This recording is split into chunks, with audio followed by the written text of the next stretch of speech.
नमस्कार साथियों, अगर आप भी राजस्थान बोर्ड एग्ज़ाम 2024 की तैयारी कर रहे हैं और अभी कक्षा 12वीं में पढ़ रहे हैं और 12वीं में अब आप भूगोल सब्जेक्ट की तैयारी कर रहे हैं, आपको जैसा पता है कि भाई आपका जो भूगोल का एग्ज़ाम होने वाला है वो 9 मार्च को है, वो रहने वाला है। ठीक है, तो अब आपके पास है समय है, बहुत ही कम बचा है, तो हो सके जितना है क्वेश्चन पेपर की प्रैक्टिस है वो करनी चाहिए आपको।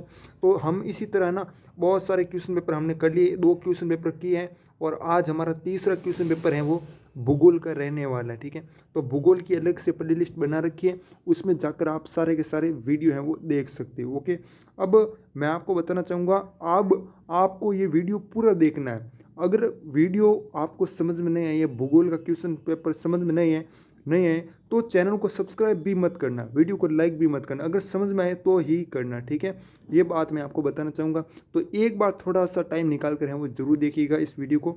सबसे पहले बात करें पेपर की, पेपर आपका 56 नंबर का रहेगा, टाइम दिया जाएगा 3 घंटे 15 मिनट। ठीक है, ये मैं आपको बार बार बता रहा हूँ लेकिन अब आगे से नहीं बताऊँगा, है ना। खंड अ, सबसे पहले है ना सेक्शन ए देखने को मिलेगा, इसमें है ना टोटल है ना आपके 16 क्वेश्चन आएंगे। हर एक क्वेश्चन है वो आधे आधे नंबर का रहेगा, कुल मिलाकर जो आपके अवश्य है वो 8 नंबर के हैं वो रहने वाले हैं। प्रश्न संख्या 1 है, किस विचारधारा के अनुसार जो मनुष्य है ना, मनुष्य क्या है, प्रकृति का दास है। अब आप कहोगे कि भाई मनुष्य प्रकृति का दास कैसे है, तो आपको पता होगा जो इंसान है, इंसानों ने क्या किया, पेड़ों के फल हैं, बीज हैं, ये जड़ें खाकर क्या की, अपनी भूख है वो मिटाई है। तो पेड़ पौधे क्या है भाई, प्रकृति है ना। और क्या किया गया, पेड़ पौधे हमें भोजन ही नहीं देते बल्कि क्या देते हैं, ऑक्सीजन भी देते हैं। क्या देते हैं, ऑक्सीजन भी देती हैं। इस प्रकार हम कह सकते हैं कि भाई मनुष्य प्रकृति का क्या है, दास हैं। ठीक है, पेड़ पौधे हमें फल फूल हैं वो जो भी हैं वो देते हैं और उससे हम भूख मिटाते हैं, ऑक्सीजन देते हैं ना। तो ये आपका समझ में आ गया क्वेश्चन, तो अब आपको समझ में आ गया है ना। अब आपका दोस्त है कोई भी, ठीक है, वो लाइन कुछ बोलेगा, फिर आपका कोई दूसरा दोस्त है वो लाइन बोलेगा, तो आपको याद आ जाएगी बात कि भाई ये तेरे को कैसे पता चलेगा, तेरे को भी मेरे दोस्त ने बात कही होगी, है ना। तो ये विचारधारा है ना, ये जो विचारधारा है ना, जैसे मनुष्य प्रकृति के दास हैं, ये भी बात है वो किसने कही भाई, मतलब किस विचारधारा ने कही। ठीक है, तो वो बताना है, तो वो हो जाए आपका नियतिवाद। क्या हो जाएगा, नियतिवाद, है नहीं, क्या हो जाएगा, बिल्कुल एक नियतिवाद भी लिख सकते हो और एक ऑप्शन आपका निश्चितवाद। क्या आएगा, निश्चितवाद भी आपको दिया जा सकता है, तो दोनों को आपको ध्यान में रखना होगा। आगे वाला प्रश्न देखिएगा, इसमें तो हो जाएगा, किस विद्वान ने कहा कि लोगों की संख्या खाद्य आपूर्ति की अपेक्षा वो अधिक तेजी से बढ़ेगी। इसको भी मैं आपको समझाता हूँ।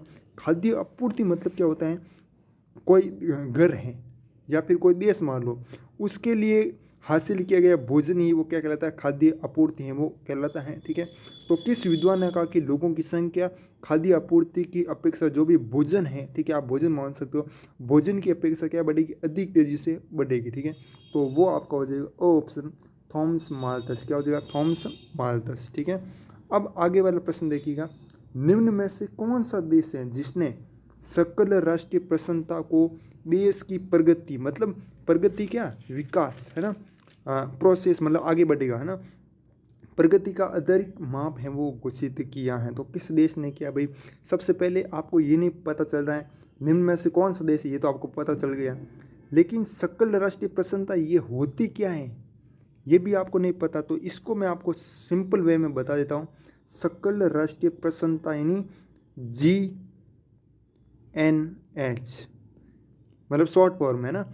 इसके जरिए क्या होता है, किसी देश की भलाई को मापा जाता है कि इसने कितना भला है वो किया है। ठीक है, भला कैसे करता है वो, ठीक है, मतलब अच्छी पढ़ाई वगैरह होती हैं या फिर जो भी सुविधाएं हैं, मतलब स्वास्थ्य की, है ना, तो वो है इसमें आते हैं, किसमें, सकल राष्ट्रीय प्रसन्नता, है ना। ये आपको समझ में आ गया कि क्या होता है ना। तो इसमें क्या है भाई कि भाई जो स्वास्थ्य है शिक्षा है, उसको क्या है, देश की प्रगति का आधारिक माप है वो घोषित है, वो किया किसने किया ऐसा घोषित भाई, तो ये हो जाएगा आपका बिल्कुल सही है, भूटान हो जाएगा। ठीक है, 2 ऑप्शन है एकदम है वो सही हो जाएगा। आगे वाला प्रश्न देखिएगा, बहुत ही अच्छे से समझाऊंगा, इसी प्रकार बने रहना वीडियो में। आपको सिनकोना नामक वृक्ष की छाल से प्राप्त होती हैं, मतलब कौन सा है भाई, सिनकोना नामक एक वृक्ष है, उसकी जो भी छाल होती है ना, है ना। तो उससे कौन सी अभी औषधि प्राप्त होती है, हमें पूछा है भाई औषधि, औषधि मतलब दवाई, है ना। आप देखते हो ना, लाते हो ना दवाई, कभी सुई दिलाते हो, सुई अच्छी लगती है या फिर गोली, किससे ज़्यादा फर्क पड़ता है ना। सुई टेक दी एक बार, बस काम ओके, एक दिन में, है ना, वरना रोज़ रोज़ गोले लो। तो इस प्रकार से हैं। सिनकोना नामक हैं वृक्ष हैं, उसकी छाल से प्राप्त होती है कौन सी औषधि, तो बिल्कुल सही है औषधि जो है ना कुनेन, है ना, कुनेन नामक की औषधि है वो प्राप्त होती है। कुनेन नामक की क्या होती है, औषधि प्राप्त होती है। अरे ये आप कहोगे भाई ये कुनेन होती क्या है, तो इसमें कुनेन है ना एक औषधि, ये तो आपको पता चल गया। कुनेन क्या करती है, मलेरिया बुखार की दवाएं, ठीक है, मलेरिया बुखार की दवा है, ठीक है, मलेरिया बुखार की दवा है। तो अब आपको ये कुनेन लेनी है, बुखार आए ना, मलेरिया हो जाए तो। उद्योगों की स्थिति को प्रभावित करने वाला कारक है, उद्योगों की स्थिति को प्रभावित करने वाला कारक कौन कौन सा भाई, कि कहाँ पर उद्योग है वो होगा, ठीक है। अब इसको भी मैं आपको है सिंपल वे में समझाता हूँ, ठीक है। अगर आपको कोई भी मतलब उद्योग है, वो कंपनी है, जैसे कोई भी ओपन करनी है ना, तो इसमें हम आप क्या क्या देखते हो, है ना। बाजार तक अभिगम्यता, मतलब आपका कोई प्रोडक्ट होगा ना, कोई न कोई उत्पाद होगा ना, तो उस उत्पाद को जल्दी से जल्दी बाजार में कैसे पहुंचाई जाए, है ना। जैसे कोई बुक है, ठीक है, तो बुक है वो लॉन्च होगी ना, तो उसको जल्दी से जल्दी बाजार तक है वो कैसे पहुंचा जाइए, मतलब कम समय में और कम दूरी में, ठीक है। मान लीजिएगा एक यहाँ पर उद्योग स्थापित किया जा रहा है और यहाँ से मात्र 1 किलोमीटर ही क्या है बाजार है, ठीक है। और एक यहाँ पर उद्योग स्थापित किए जा रहे हैं जहाँ पर क्या हो रहा है 100 किलोमीटर है बाजार बाहर है, ठीक है। तो खर्चा है वो ज़्यादा कहाँ पर आएगा, है ना। एक 100 किलोमीटर वाले में ज़्यादा खर्चा आएगा ना, एक तो यहाँ पर 1 किलोमीटर चलना पड़ता है और एक यहाँ पर 100 किलोमीटर तक चलना पड़ता है। तो फ़ायदा किस में हुआ, 1 किलोमीटर में होना। तो इस प्रकार है बाजार तक अभिगम्यता को भी देखा जाता है ना।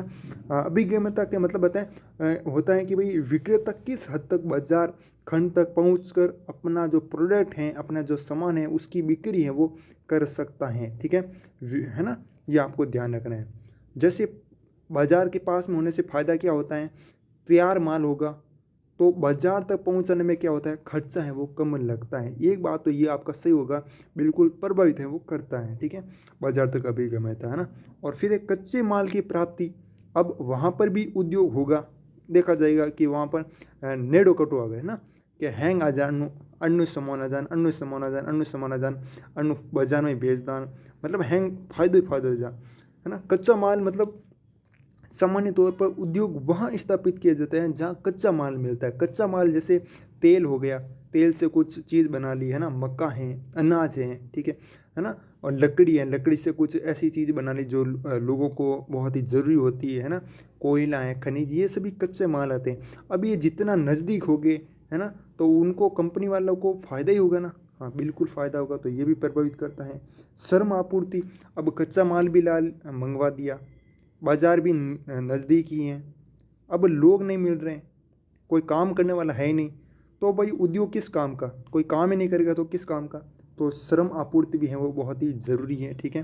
हाँ, अब मैं आपको कच्चा माल के लिए एक उदाहरण भी बता देता हूँ। जैसे वस्त्र उद्योग है ना, वस्त्र वस्त्र बनाते हैं ना, तो वस्त्र उद्योग के लिए क्या चाहिए भाई, रुई चाहिए नहीं चाहिए, रुई रुई चाहिए ना, तो बिल्कुल चाहिए। जैसे कोई चीनी मिल है, उसके लिए क्या चाहिए, उसके लिए गन्ना चाहिए। गन्ना क्या है, कच्चा माल होगा, है ना। तो गन्ना नज़दीक होगा, वहाँ पर उद्योग स्थापित किया जाएगा। ज़्यादातर कंडीशन में यही देखा जाता है ना, लेकिन यहाँ पर प्रभावित करने वाला कारक सभी हो जाएगा। क्या हो जाएगा, दो ऑप्शन है यहाँ पर एकदम है वो सही हो जाएगा। आगे वाला प्रश्न देखिएगा, बहुत ही अच्छा। अगर समझ में आ रहा है ना, तो वीडियो को लाइक है वो ज़रूर कीजिएगा, और चैनल पे नहीं हो चैनल को ना सब्सक्राइब ज़रूर कीजिएगा। आपको आगे भी इसी तरह हम बहुत ही हेल्प करेंगे, जहाँ तक आपका एग्ज़ाम नहीं हो जाता जब तक, तब तक हम इसी तरह हेल्प करते रहेंगे। और जो हमने प्ले लिस्ट बना रखी है, उस प्ले लिस्ट को चेक ज़रूर कीजिएगा, बहुत ही अच्छे वे में समझाए गए हैं इस चैनल पर। 6 नंबर है, वे काम जिनमें उच्च परिमाण और स्तर वाले इन्वेंशन सम्मिलित होते हैं कहलाते हैं। तो वे कहलाते हैं भाई चतुर्थक क्रियाकलाप। क्या कहलाते हैं, चतुर्थक क्रियाकलाप। ये तो परिभाषा है ना, ये परिभाषा तो आपको याद रखनी पड़ेगी। इसमें समझाने वाली बात क्या है। 7 है, पार महाद्वीपीय। पार महाद्वीपीय क्या होते हैं, आर पार वो मार्ग होते हैं, वो मैंने कल बता दिया है ना। ये कल वाला वीडियो देख लेना। पार महाद्वीप स्टुअर्ट महामार्ग किन के मध्य से गुजरता है, किन के मध्य से गुजरता है, ये भी आपको ध्यान में रखना चाहिए। सबसे पहले बात कर लेते हैं, ये जो पार महाद्वीपीय स्टुअर्ट महामार्ग है ना, ये है ना ऑस्ट्रेलिया का सबसे लंबा मार्ग है। कहाँ का मार्ग है? ऑस्ट्रेलिया का। ऑस्ट्रेलिया का सबसे लंबा क्या है? मार्ग है। ठीक है। और ये किसको जोड़ता है भाई? हमें पूछा है भाई किसके किन के मध्य से गुजरता है, किन को जोड़ता है? मध्य में गुजरता है मतलब कोई ना कोई जुड़ेगा ना, है ना। ऐसा तो है नहीं कि ये से ऐसे हो गया और यहाँ से गुजर गया, यहाँ से गुजर गया, है ना। तो किसी किसी को जुड़ेगा ना, तो बिल्कुल है यहाँ पर किसी न किसी को जुड़ेगा। तो किसको जुड़ेगा भाई? और डार्विन और मेलबर्न को। ठीक है, डार्विन और मेलबोर्न को जोड़ता है। ठीक है। और ये दुनिया का सबसे लंबा राष्ट्रीय राजमार्ग है। ठीक है। कौन है भाई? पार महाद्वीपीय स्टुअर्ट महामार्ग। ठीक है। और मैं आपको इसकी लंबाई बता देता हूँ। लंबाई कितनी है आखिर आप कहोगे? तो 14,500 किलोमीटर, है ना। ये लंबाई है वो रहने वाली। अब आपको सारा का सारा है याद हो चुका होगा। ये तो सबसे पहले ऑस्ट्रेलिया का सबसे लंबा मार्ग है, डार्विन और मेलबर्न को जोड़ता है, लंबाई 14,500 किलोमीटर है, दुनिया का सबसे लंबा राष्ट्रीय राजमार्ग है ना। ये आपको सारा चीज़ है वो याद हो चुका होगा। अब आगे वाला प्रश्न देखिएगा, विश्व का, इसमें ऊपर वाले में अ हो जाएगा, विश्व का सबसे बड़ा स्थल रुद्र पतन। स्थल रुद्र पतन वह पतन होता है जो चारों तरफ से ना, चारों तरफ से स्थल से घिरा होता है। और जलमार्ग है ना, और जलमार्ग समुद्र महामार्ग की ओर है वो जाता है। ठीक है, ये आपको ध्यान में रखना है। और स्थल रुद्र पतन के बीच में ना जल मार्ग होता है। क्या होता है? बीच में क्या होता है? जल मार्ग होता है। और चारों ओर क्या होता है? स्थल है वो होता है, स्थल से घिरा होता है। ठीक है। हाँ, आगे वाला प्रश्न है वो देखिएगा। आगे ये है कहाँ पर, है ना। आगे वाला प्रश्न क्या है? ये विश्व का सबसे बड़ा स्थल रुद्र पतन ऐसा कहाँ पर है? तो ये है आपका बिल्कुल सैन फ्रांसिस्को। ठीक है, कहाँ पर है? सैन फ्रांसिस्को, है ना। और भारत का सबसे बड़ा स्थल रुद्र पतन कहाँ पर है? तो वो है, मतलब कौन है? ठीक है, स्थल रुद्र पतन कौन है? विशाखापत्तनम, है ना, विशाखापत्तनम। ठीक है, विश्व का सबसे बड़ा स्थल रुद्र पतन सैन फ्रांसिस्को, भारत का सबसे बड़ा विशाखापत्तनम। ठीक है। आगे वाला देखिएगा, भारत में ऋणात्मक जनसंख्या वृद्धि। अब मैंने आपको कहा था पीछे वाले वीडियो में, ठीक है, कि भाई जनसंख्या वृद्धि ऋणात्मक भी होती है, धनात्मक भी होती है। ठीक है। तो जो ऋणात्मक जनसंख्या वृद्धि होती है वो किस दशक में रही? ठीक है, दशक में रही। ठीक है, 10 वर्षों का जो अंतराल है वो होता है इसमें, है ना। जैसे आप यहाँ पर देख सकते हो, ऑप्शन है ना। हाँ, जनसंख्या की ऋणात्मक वृद्धि पहली बात तो होती कब है? तो याद रखना, जब दो अंतराल कोई भी हो सकते, जैसे एग्जाम्पल बता रहा हूँ, है ना, 1901 से, ये राइट उत्तर नहीं है ना, 1901 से 1911। अब आप ऐसे मत समझना कि भाई ये उत्तर सही है ना, मैं आपको समझा कर है वो बताऊंगा। ओके, 1901 से 1911 ये क्या है? दो अंतराल है ना, इनके बीच का अंतर कितना है? 10 वर्ष, है ना। तो इन अंतरालों के बीच जो भी जनसंख्या कमी होती है ना, वो होती है जनसंख्या की ऋणात्मक वृद्धि। और ये कब होता है? जब जन्म दर मृत्यु दर से कम हो जाती है। क्या हो जाती है? जन्म दर है ना, वो मृत्यु दर से क्या हो जाती है? से कम हो जाती हैं। और या फिर आप कह सकते हो लोग हैं दूसरे देशों में क्या है? जाकर बस जाते हैं। दूसरे देशों में जन्म दर है वो मृत्यु दर से कम हो जाती है। और या फिर लोग हैं दूसरे देशों में जाकर बस जाते हैं, और इससे जनसंख्या की ऋणात्मक वृद्धि है वो होती है। ठीक है, दो अंतरालों के बीच होती है। और जनसंख्या वृद्धि धनात्मक और ऋणात्मक हो सकती है। और ये कब हुई थी भाई? किस दशक में रही भाई, है ना। तो ये आपको ध्यान रखना है, 1911 से 1921 के बीच में ऐसा हुआ था। ठीक है, उसका क्या कारण था? या तो जन्म दर मृत्यु दर से कम हुई, या फिर लोग हैं दूसरे देशों में जाकर बस जाते हैं। ठीक है, यह आपको समझ में आ गया होगा। आगे वाला प्रश्न है वो देखिएगा, 10 नंबर, भारत सरकार ने किस वर्ष कौशल विकास उद्यमिता हेतु नीति अपनाई? ठीक है, तो ये तो आपको याद रखना पड़ेगा, सन वगैरह चिन्ह आपको याद रखने पड़ेंगे। वर्ष 2015, क्या हो जाएगा? वर्ष 2015। आगे वाला प्रश्न देखिएगा, निम्न में से कौन सी जायद की फसल नहीं है? जायद की फसल कौन सी है भाई? नहीं है। देखो तरबूज है, खीरा है, सब्जियां हैं, लेकिन जो ज्वार है ना वो जायद की फसल नहीं है। ठीक है, आगे वाला देखिएगा प्रश्न। निम्न में से कौन सी नदी पश्चिमी प्रवाह की नदी है? वो नहीं है। पश्चिम में जो बहती है ना वो नहीं है। जैसे भारत में पहली बात कर लेते हैं कि भाई पश्चिम की ओर जो भी नदियाँ बहती हैं ना उसमें से दो तो प्रमुख हैं, एक तो नर्मदा है, एक तापी है। ठीक है, ये तो दो तो सही है। ठीक है, हमें पूछा कि नहीं है ना। अब आपका कन्फ्यूजन दूर होना चाहिए कि गोमती नहीं है फिर महानदी नहीं है। तो अब आपको यह बिल्कुल सही है, आपका महानदी है वो नहीं है। ठीक है, पश्चिम प्रवाह की नदी नहीं है। आगे वाला प्रश्न देखिएगा। सर्वाधिक लौह अयस्क भंडार किस राज्य में है वो पाए जाते हैं? सर्वाधिक लौह अयस्क भंडार है वो किस राज्य में पाए जाते हैं? तो पहली बात कर लेते हैं। सबसे ज़्यादा की बात हो रही है झारखंड, नंबर 1 तो वो झारखंड आएगा। अगर झारखंड ऑप्शन में नहीं दे तो आपको उड़ीसा करना है। क्या करना है? उड़ीसा है वो करना है। ठीक है, तो दोनों बात मैं आपको बता रहा हूँ ताकि आप एग्जाम में कोई भी गलती करने बैठो, है ना। इसीलिए मैं आपको डीपली वो समझा रहा हूँ। अब आगे मैं आपको एक इम्पोर्टेंट चीज़ भी बताऊंगा, इम्पोर्टेंट बात बताऊंगा जो नए स्टूडेंट हैं उनके लिए। भारतीय राष्ट्रीय महामार्ग प्राधिकरण की शुरुआत है वो कब हुई थी? तो ये तो सन वगैरह है, ये तो आपको याद रखना पड़ेगा। 1995। ठीक है, 1995। न्यू मंगलोर पतन से मुख्यतः किसका निर्यात है वो किया जाता है? निर्यात मतलब किसी भी तरह के जो उत्पाद होते हैं, प्रोडक्ट हैं या फिर सेवा है, उसको बाहर के किसी देश को बेचने को क्या कहते हैं? निर्यात है वो कहते हैं। कोई भी वस्तु है, कोई भी प्रोडक्ट है या फिर कोई भी सेवा है वो अपने देश से किसी और भी देश में बेचने को निर्यात करते हैं। जैसे अभी यूपीआई का सिस्टम है ना, वो बाहर वाले देशों में भी अब हो गया है ना।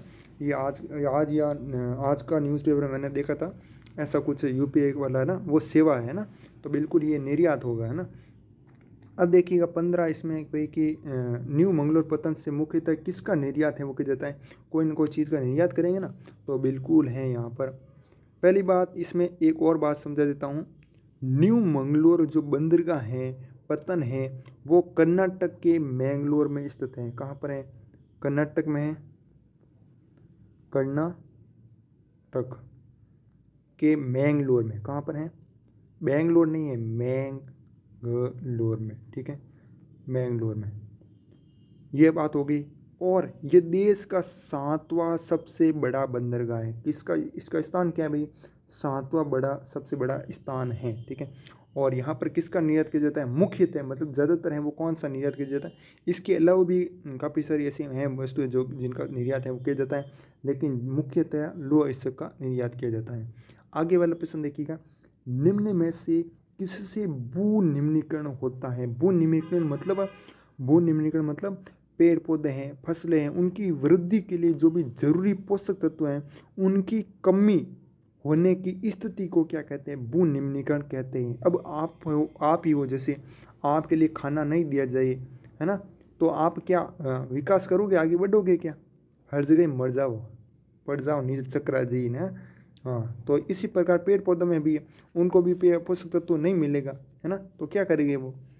तो ठीक इसी प्रकार ये भी भू निम्नीकरण होता है। या फिर आप कह सकते हो भू निम्नीकरण वह प्रक्रिया जिसमें भूमि खेती के लिए अयोग्य बन जाती है। ठीक है, मतलब खेती में जो खेत रहे नहीं, खेत देखो ना कभी यूँ खेत रहे कि डोडा यूँ भौंका रहे, यूँ रहती नहीं, यूँ ज़्यादातर यूँ रहे कि एक एक भी हुआ हुआ है ना। हाँ, तो ये आपका है वो होगा, इसीलिए कहता हूँ पढ़ लो, ज़्यादा ज़मीन नहीं है थोड़ा, है ना। तो इसमें हमने पूछा अभी भू निम्नीकरण क्या होता है। इसमें जो भी भूमि होती है वो खेती के लिए अयोग्य बन जाती है। ठीक है, इसके पीछे का कारण क्या है? तो इसके पीछे का कारण है भाई मृदा अपरदन। मृदा अपरदन मतलब इसमें जो पानी है, पानी या फिर कह सकते हो हवा के कारण जो ज़मीन है नहीं, ज़मीन के ऊपर की जो परत है एक जगह से यहाँ से दूसरी जगह है वो चली जाती है, इसको कहते हैं मृदा अपरदन। किस कारण होता है ये भी? पानी या फिर हवा के कारण होता है। जो ज़मीन की ऊपरी सतह है वो एक जगह से दूसरी जगह है वो चली जाती है, ये होती है मृदा अपरदन। इससे जो मिट्टी है ना कम उपजाऊ है वो हो जाती है। जो ऊपरी परत होती है वो उपजाऊ होती है ना, तो इसलिए एक जगह से दूसरी जगह चल जाएगी, वो उपजाऊ ही नहीं रहेगी, तो फिर उपजाऊ नहीं रहेगी तो खेती कैसे होगी, है ना। तो ये भी कारण है, वो होता है, बिल्कुल होता है। हाँ हो गया, हम समझ में आ गया। लवणता, लवणता मतलब मिट्टी में खारापन है वो आ जाता है। नमक की मात्रा या फिर लवण की मात्रा को कहते हैं ये लवणता, है ना। हाँ, लवणता मिट्टी के कटाव की संभावना को बढ़ा देती है ना। खारा हो जाएगा तो कटेगा, है ना, ऐसे कट जाएगा। तो ये भी आपको समझ में आ गया, बिल्कुल। हाँ, ये होता है भूनिमीकरण, इससे खेती हम नहीं कर पाते, है ना। हाँ, कुल मिलाकर लवणीय मिट्टी में नमक की मात्रा है वो ज़्यादा हो जाती है। उसके बाद ठीक इसी प्रकार भूसारता भी इसमें जमीन का कटाव है होता है। तो इस प्रकार आपका है ना 2 ऑप्शन है वो यहाँ पर सही हो जाएगा, ठीक है। अब आपको यहाँ पर इसी प्रकार एग्जाम में सारणी बनानी है, ठीक है। उसमें सारे के सारे आंसर हैं वो लिखने हैं, ठीक है। जैसे पहले में क्या था, था, ब था, स था, जो भी लिखना है, ठीक है। द, ठीक है, जो भी था, है ना, वो लिखना है। इस प्रकार सारणी को बनाना, इस प्रकार आपका क्या होगा, टाइम है वो बिल्कुल भी वेस्ट है वो नहीं होगा, है ना। अब मैं आपको इम्पोर्टेंट बात बताने वाला था, क्या बात है। अगर आप नए हो तो सुनिएगा, अगर आप इससे पीछे वाले वीडियो देख चुके हो तो मैंने बता दिया होगा, आप थोड़ा सा स्किप कर देना, ठीक है, करो तो। हाँ, देखिएगा, इम्पोर्टेंट बात क्या है, जो कक्षा 12वीं में पढ़ रहे हैं और जिन्होंने भूगोल सब्जेक्ट हैं वो ले रखी है, ठीक है, भूगोल सब्जेक्ट, तो उन सभी स्टूडेंट के लिए बहुत ही अच्छी अपडेट है कि भाई हमने क्या किया है, 400 plus MCQ multiply choice question जो वस्तुनिष्ठ प्रश्न होते हैं, वस्तुनिष्ठ प्रश्न अवसद वाले, वो तैयार हैं, वो किए हैं, ठीक है। अब आप 400 से ज़्यादा क्वेश्चन याद करोगे, उनको याद कर लोगे, समझ लोगे, तो आपका एग्ज़ाम में प्रश्न है वो गलत होने की संभावना है बहुत बहुत कम है, वो हो जाएंगी एकदम लव है, वो हो जाएंगे, ठीक है। एक तो आप 200 याद रखो, 200 या फिर 150 क्वेश्चन याद करते हो, और एक आप 400 या फिर 450 से ऊपर क्वेश्चन याद करते हो, तो ज़्यादा चांस बनेंगे कि नहीं बनेंगे, है ना, मार्क्स के, है ना। तो बिल्कुल एक आपका कॉन्फिडेंस है वो बढ़ जाएगा कि शुरू के क्वेश्चन है वो सही हो रहे हैं, तो आपको आगे वाले प्रश्न भी हैं वो बहुत ही अच्छे हैं वो होंगे, ठीक है। शुरू में ही प्रश्न गलत हो रहे हैं तो आप बाद में क्या करोगे, आपका कॉन्फिडेंस है वो टूट जाएगा, है ना। तो इसीलिए मैं कहता हूँ ये क्वेश्चन आपको लेने चाहिए। उसके लिए आप हमारे टेलीग्राम ग्रुप, टेलीग्राम या फिर इंस्टाग्राम पर मेरे को मैसेज कर सकते हो, और PDF की कीमत है वो मात्र 21 रुपये, कितनी है, 21 रुपये हैं वो रहने वाली हैं, ठीक है। ज़्यादा बिल्कुल भी नहीं है, मेरे को इसमें बहुत ही मेहनत लगी है, लगभग 2 से 3 दिन से भी ज़्यादा, ठीक है। 4 दिन है आप कह सकते हो, 4 दिन इसमें है वो मेरे को लगे, ठीक है। सिर्फ और सिर्फ मेरे पास कोई भी कंप्यूटर वगैरह नहीं है, तो फ़ोन से भी सब कुछ है वो करना पड़ा है, लेकिन आपके लिए कुछ भी है वो कर सकते हैं।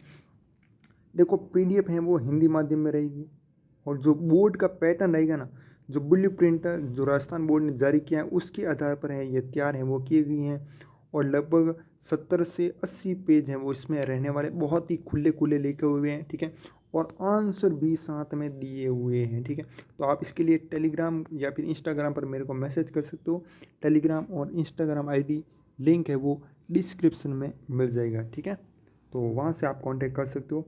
आगे वाला देखिएगा, आगे वाला प्रश्न है, रिक्त स्थानों की पूर्ति करनी है, ठीक है। प्रवासी जो किसी नए स्थान पर जाते हैं, कोई भी प्रवासी है, कोई भी प्रवासी, ठीक है, जो क्या करते हैं, नए स्थान पर जाते हैं, तो क्या कहलाते हैं, बिल्कुल अप्रवासी कहलाते हैं। क्या कहलाते हैं, अप्रवासी। देखिएगा, इसमें मैं आपको एग्जाम्पल के साथ ऐसे बताता हूँ, जब कोई अपना मूल देश, है ना, मूल देश मतलब पहले है जहाँ पर रहते थे, उसको छोड़ दिया तो वो क्या हो गए, प्रवासी हो गए, ठीक है। तो उसको छोड़ दिया, है ना, छोड़ दिया, उसके बाद कुछ नहीं किया, और उसके बाद है जब वो अपने नए देश में पहुंचता है, जब जहाँ पर वो रहना चाहते हैं नए देश में पहुंचते हैं, तो वो क्या होता है, अप्रवासी है वो होता है। अगर देश को छोड़ दिया, जहाँ पर जैसे भारत देश में रह रहे हैं, ठीक है, अब भारत देश को छोड़ दिया तो वो तो क्या हो गए, प्रवासी हो गए, ठीक है।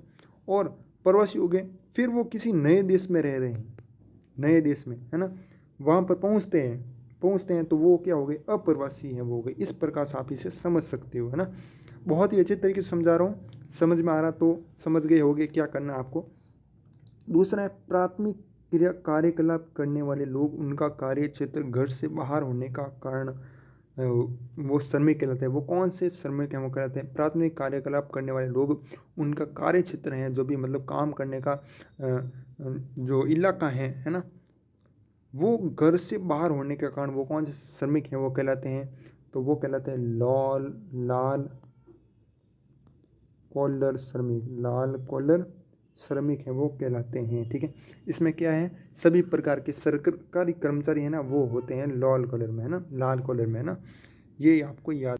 तीसरा प्रश्न है भाई, संतुलित आर्थिक विकास हेतु सरकार नीति अपनाती है। कौन सी नीति? प्रादेशिक नीति अपनाती है, जिसके अंतर्गत विशेष क्षेत्रों में उद्योगों की स्थापना वो की जाती है। परिवहन में क्रांति कितनी 18वीं शताब्दी के बाद आई?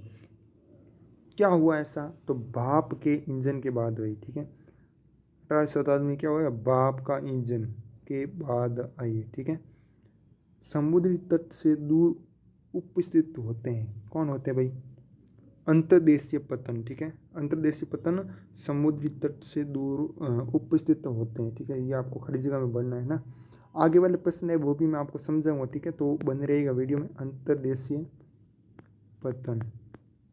नेक्स्ट है, वर्तमान में भारत में किशोरों अर्थात 10 से 19 आयु वर्ग का अंश प्रतिशत है। कितना प्रतिशत है? 10 से 19 आयु वर्ग का अंश कितना है भाई? तो यहाँ पर हो जाएगा 20.9। ठीक है, भारत का चावल उत्पादन में विश्व में स्थान है, तो कौन सा स्थान है? चावल के उत्पादन में दूसरा स्थान है। ठीक है, दूसरा स्थान यहाँ पर लिख दोगे। आगे वाला प्रश्न देखिएगा, जल संभर प्रबंधन के लिए अरवारी पानी संसद कार्यक्रम राजस्थान के जिले में चलाया गया है। ये आपको 100% पता होगा, तो ये है अलवर। ठीक है, अलवर, ये आपको 100% याद कर लेना, नहीं है तो ठीक है। अलवर कहाँ पर चलाया गया? राजस्थान के अलवर जिले में चलाया गया जल संभर प्रबंधन के लिए। नेक्स्ट है 9th नंबर, खनिज की गुणवत्ता एवं मात्रा के बीच संबंध पाया जाता है। कौन सा संबंध पाया जाता है? प्रतिलोमी संबंध पाया जाता है। ये तो आप कैसे क्वेश्चन याद होंगे ये वाले? ये तो आप किताब पढ़ोगे ना तो उसमें मिलेंगे आपको ये सारे क्वेश्चन। विश्व पर्यावरण आयोग ने अपनी रिपोर्ट है वो 1987 में प्रस्तुत है वो की। कौन सी रिपोर्ट प्रस्तुत की भाई? तो अवर कॉमन फ्यूचर, अवर कॉमन फ्यूचर। ठीक है, ये वाली हो गई। आगे वाला प्रश्न देखिएगा। नेक्स्ट तीसरे का पहला है, इसमें क्या है भाई? अति लघुतम प्रश्न है, सारे के सारे एक नंबर वाला सगड़ा प्रश्न है। अगर सगड़ा प्रश्न है ना आप करना। 1930 से 1960 के दशकों में मानव भूगोल में कौन कौन से उपागम प्रयोग में लाए गए? ठीक है, तो 1 नंबर आप लिख दोगे क्षेत्रीय विभेदन, क्षेत्रीय विभेदन।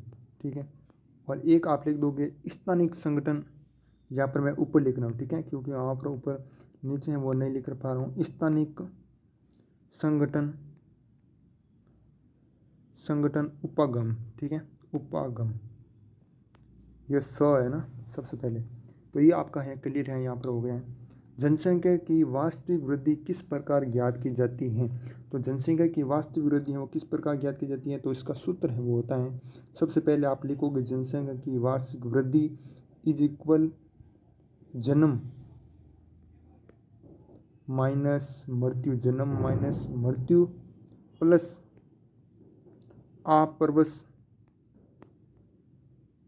आप्रवास और माइनस उत्प्रवास। ठीक है, माइनस उत्प्रवास, ये आप लिख दोगे उत्प्रवास। ठीक है, मैं यहाँ पर सही से नहीं लिख पा रहा हूँ क्योंकि सब कुछ है, पेन नहीं है ना, सब हाथ से लिखना पड़ता है। निम्न सूचकांक मूल्य वाले देशों में मानव विकास सूचकांक का स्कोर कितना पाया जाता है? तो यहाँ पर है निम्न सूचकांक मूल्य वाले, है ना, तो यहाँ पर मानव विकास सूचकांक क्या होता है? यहाँ पर शिक्षा, स्वास्थ्य, ये सुविधा है वो देखी जाती है किसी देश की, है ना, तो यहाँ पर कितना है वो होता है भाई 0.549। ठीक है, अब आप क्या हो भाई, जीरो ही क्यों होता है? तो इसके बीच जो रैंक होती है ना 0 से 1 के बीच ही होती है, इससे ज़्यादा है वो नहीं होती है ना, ये आपको ध्यान में रखना है ना।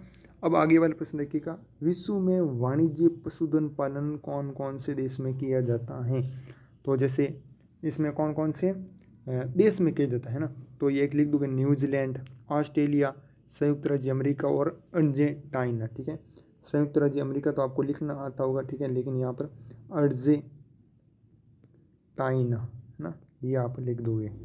आगे वाला प्रश्न देखिएगा, विकासशील देश, विकासशील मतलब वह जहाँ पर है विकास है वो हो रहा है, धीरे धीरे प्रोग्रेस है वो हो रही है, वहाँ पर अंक की विभाजन को कम करने हेतु एक सुझाव है वो दीजिए। ठीक है, तो इसके लिए आम जनता तक है सूचना और संचार तकनीकी पहुँच है वो सुनिश्चित करना, ये होगा। इंदिरा गांधी नहर किन किन राज्य से गुजरती हैं, तो एक तो अपना राजस्थान, एक पंजाब, राजस्थान, पंजाब और हरियाणा। ठीक है, यहाँ पर ये तीनों राज्य हैं वो यहाँ पर हो जाएगी। ठीक है, आगे वाला है, भारत में 2 सर्वाधिक प्रदूषित नदियों के नाम बताइएगा। तो एक तो लिख दोगे गंगा, क्या लिख दोगे, गंगा, ये आपको वैसे याद है ना, और एक लिख दोगे यमुना। ठीक है, ये आपका क्लियर है वो यहाँ पर हो जाएगा।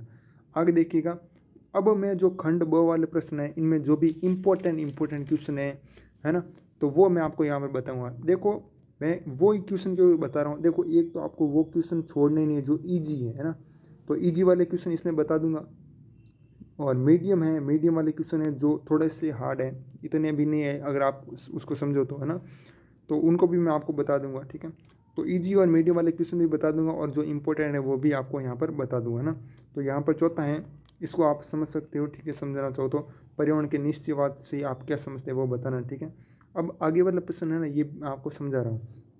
मानव विकास सूचकांक क्या होता है, इसमें शिक्षा है, स्वास्थ्य है, संसाधन तक पहुँच है, ये भी जो भी क्षेत्र होते हैं ना, क्षेत्र मतलब शिक्षा, स्वास्थ्य, संसाधन, हाँ, इन क्षेत्रों में देश का प्रदर्शन के आधार पर है वो तैयार किया जाता है। देश का प्रदर्शन मतलब कैसा है देश, प्रगति कर रहा है या फिर नहीं कर रहा है शिक्षा में, स्वास्थ्य में, ना, तो ये होता है मानव विकास सूचकांक, है ना। तो इस किस प्रकार वर्गीकरण किया जाता है तो वो बताना है। सबसे पहले 4 भागों बांटा, निम्न, फिर मध्यम, उच्च, अति उच्च, फिर कितने देशों की संख्या है और क्या है, वो सारणी बनानी है पूरी की पूरी। यहाँ पर पर्यटन प्रदेश पर संक्षिप्त टिप्पणी है वो लिखनी है।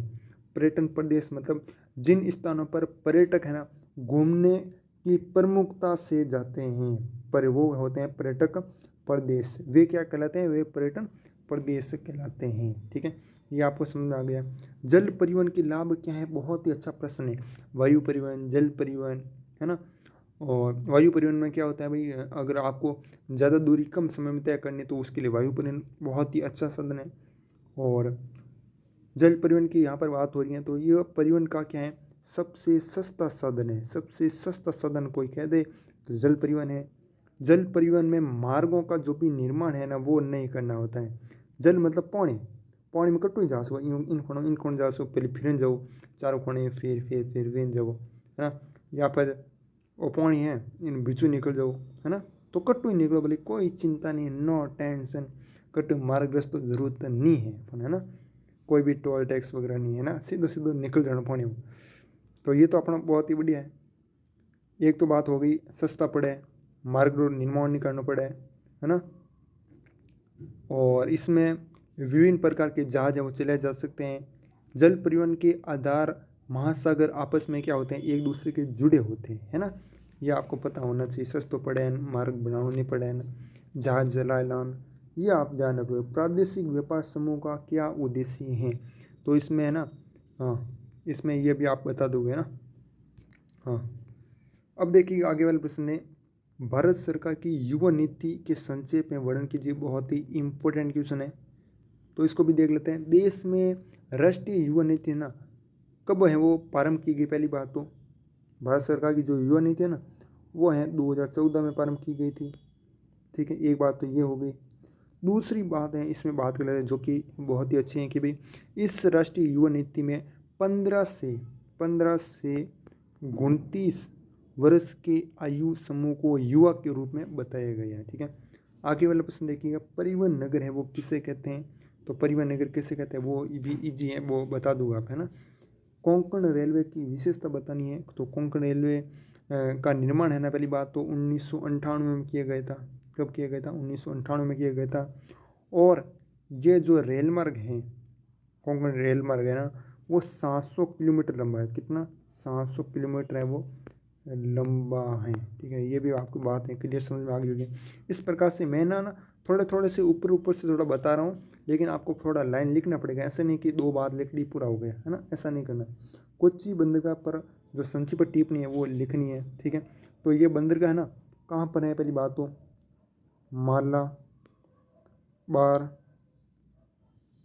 मालाबार तट है ना, तट है वहाँ पर केरल प्रदेश में स्थित है। ठीक है, केरल प्रदेश में, केरल प्रदेश। ओके, अब देखिएगा आगे वाला प्रश्न है, इसके आगे कौन सा है, 13वां है भाई, आधुनिक कृषि जल प्रदूषण है तो किस प्रकार उत्तरदायी है समझाना है। ये भी बहुत ईजी है, आप कर लोगे।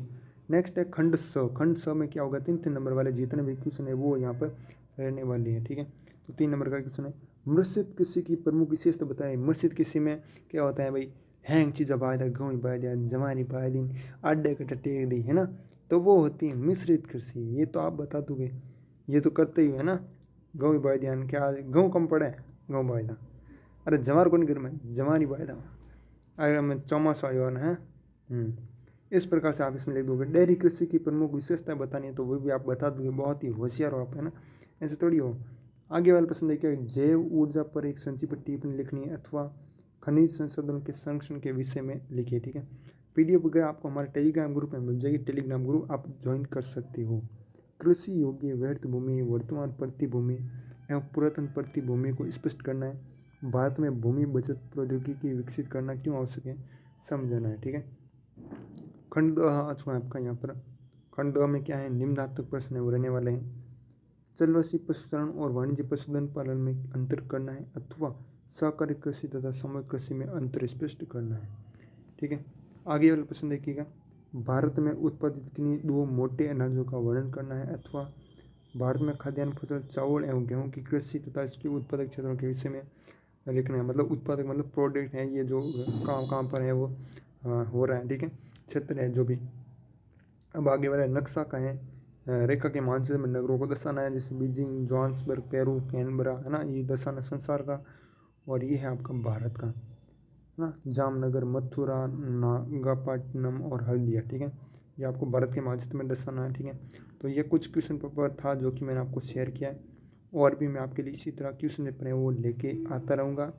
आपको चैनल पर बने रहना है, और वीडियो अच्छा लगा वीडियो को लाइक ज़रूर कीजिएगा, और जो हमने प्ले लिस्ट बना रखी है उस प्ले लिस्ट को आप ज़रूर चेक कीजिएगा। वहाँ पर आपको सारे के सारे वीडियो मिल जाएंगे जो भी भूगोल के क्वेश्चन पेपर है ना, तो एक बार ज़रूर है वो चेक कीजिएगा। बाकी मिलते हैं किसी और वीडियो में, तब तक के लिए जय हिंद, जय भारत, वंदे मातरम।